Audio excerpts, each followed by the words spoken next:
அவன் தன் தன் கையிலே தன் தன் தூப கலசத்தை பிடித்து கொண்டு அவைகளுக்கு முன்பாக நின்றார்கள். தூப வர்க்கத்தினால் மிகுந்த புகை எழும்பிற்று.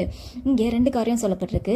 தூப வர்க்கம், தன் தன் கையிலே தன் தன் தூப கலசம். இன்னொன்று தூப வர்க்கம். தூப வர்க்கம்னா என்ன? பழைய காலத்தில் மோசையோட காலத்திலேருந்து எல்லா நாட்களிலுமே நீங்கள் படிச்சிருப்பீங்க. தூப வர்க்கம், அதை நம்ம அதிகமாக இந்த வார்த்தையை படிச்சிருப்போம். இஸ்ரவேல் ஜனங்கள் ஆண்டவருக்கு விரோதமாக ஏதாவது செய்யும் பொழுது, ஆண்டவர் கோபம் பற்றி எரியும் பொழுது அந்த தூப கலசத்தையும் கொண்டு வருவாங்க. அந்த தூப வர்க்கம் போடப்படும் பொழுது கர்த்தருடைய கோபம், வாதை அந்த மக்களை விட்டு நீங்கும்.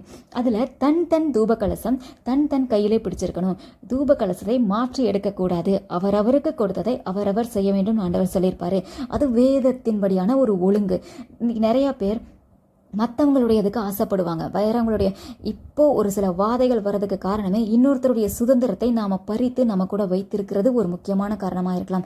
வேதத்தில் கோராகின் புத்திரர் மேலே பற்றி இருந்த கோபத்தை நம்ம பார்த்துருக்குறோம். இன்னொருத்தர் தான் தூப கலசம் போவேன்னு ஒரு ராஜா போகும்போது அவர் மேலே குஷ்டம் வந்திருக்கும். நிறையா மக்கள் ஆண்டவருடைய கட்டளையை மீறி இன்னொருத்தங்க செய்ய வேண்டிய வேலையை தான் செய்யும் பொழுது, அவர்களுக்கு கொடுக்கப்பட்ட சுதந்திரத்தை தான் எடுத்துக்கும் பொழுது வாதை வந்திருக்கும்.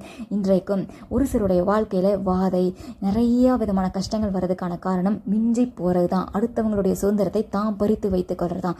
தன் தன் தூப கலசத்தை, அதாவது தன்னுடைய வேலையை தான் தான் செய்யணும். நம்ம வேலையை நம்ம தான் செய்யணும். மற்றவங்களுக்கு விட்டு கொடுக்கக்கூடாது.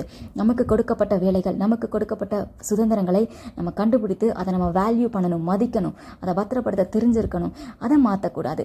தூப வர்க்கம் என்ன செய்யும்? தூப வர்க்கம் போடும்பொழுது ஆண்டவர் அதை சுகந்த வாசனையாய் நுகரும் பொழுது மக்கள் மேலே இருந்த அந்த கோபம் நீங்கி கோபம் அமரும். நோவாவின் காலத்தில் அவருடைய அந்த காலத்தில் வாழ்ந்த மக்கள் ஆண்டவருக்கு பிரியமில்லாத காரியங்களை செய்ததுனால ஆண்டவருடைய கோபம் அவர்கள் மேலே வந்திருக்கும். அழிக்கிற வாதை வந்திருக்கும். ஆனால் நோவா அந்த வாதை முடிந்ததுக்கு அப்புறம் அவர் பலி செலுத்துவார்ல, அப்போ ஆண்டவர் சுகந்த வாசனையை நுகர்ந்தார். அப்பொழுது கோபம் அவரை விட்டு நீங்கிட்டுன்னு இருக்கும். அந்த தூப வர்க்கம், அந்த சுகந்த வாசனையை அவர் நுகரும் பொழுது மக்கள் மேலே உள்ள அந்த கோபம் அமர்ந்திருக்கும். அது அமர்ந்து போகும், அது இல்லாமல் போகும். கர்த்தர் ஜனங்களை ஆசீர்வதிப்பார். அவருடைய கோபம் அவரை விட்டு நீங்கும்.